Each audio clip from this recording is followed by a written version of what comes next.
To continue the discussion, we have filmmaker Chico Colvard and Gina Scaramella, Executive Director at the Boston Area Rape Crisis Center.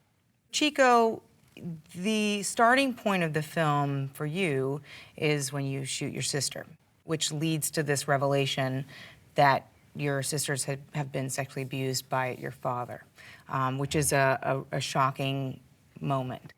What does that moment tell us about the difficulty for victims like your sisters for speaking out? It took a horrific event like this for my sister, believing that she was going to die before she was able to reveal to my mother and then later the police that our father had been sexually assaulting them for many years. And this is the case for many people who are suffering from being abused under circumstances that I think to the outsider looks like a relatively seemingly kind of normal environment or family home. And so there is no catalyst like this to trigger that kind of revelation.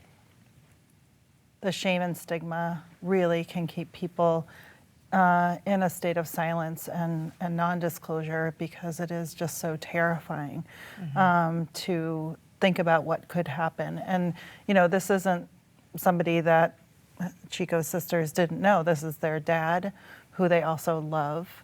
And that's true for many, many survivors, that the people that they're, needing to disclose about are people that they really love and care about. And so the burden on young children who are facing this crime is quite significant.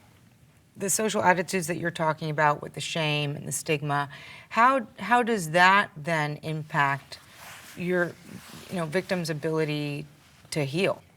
Well, it is, of course, an incredibly long road, and it's a lifelong process. And people want it to be very linear, in a few months you'll feel better and then you're good, but really it's actually quite circular, and people revisit it at different points in their life. One of the things at the Boston Area Rape Crisis Center that we see that helps people a lot is the ability to talk to other people who've been through sexual trauma, because it gives you a context to understand and hear how other people are coping and getting through it, and it really sort of normalizes all of the things that people do to try to heal. I understand that you've shown this film across the country. What have you noticed in terms of class and crisis of disclosure?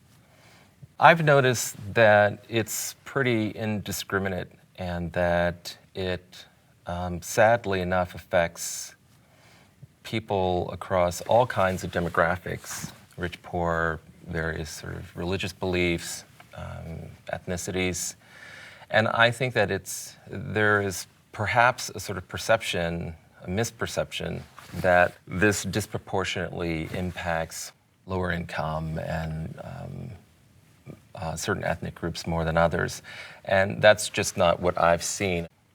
Is that what you've seen? Yes, absolutely, that's true. The research is really pretty clear that there is, in the US, there's just really running the gamut from people who are quite poor to people who are quite rich, and in every community it's an issue, and it's always an issue of silence and shame.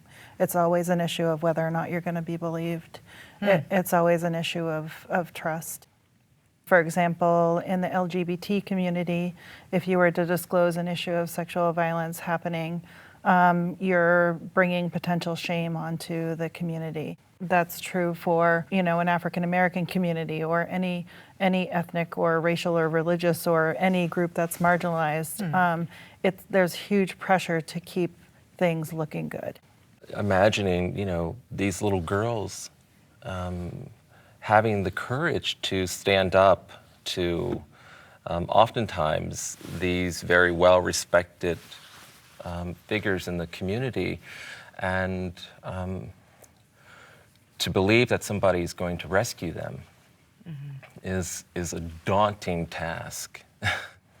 Was it scary for you to make, Chico? Yeah, it was terrifying, but for me it was the prospect of not confronting this part of my past was even scarier. There's a point at which you start to think, because everyone is having a relationship with this guy, knowing he did these horrible things, that maybe, I got it wrong. And the real fear was, oh no, I'm gonna end up liking this guy. We're gonna be pals. We're gonna have this father-son relationship. I had to give up all hope. Some of my sisters, more than others, gave up all hope of a better past. This idea and this notion that my father would somehow be the father he never was, that he could truly change. And learning how to sort of do that work on my own and turning to other people I could trust in other communities and resources like BARC.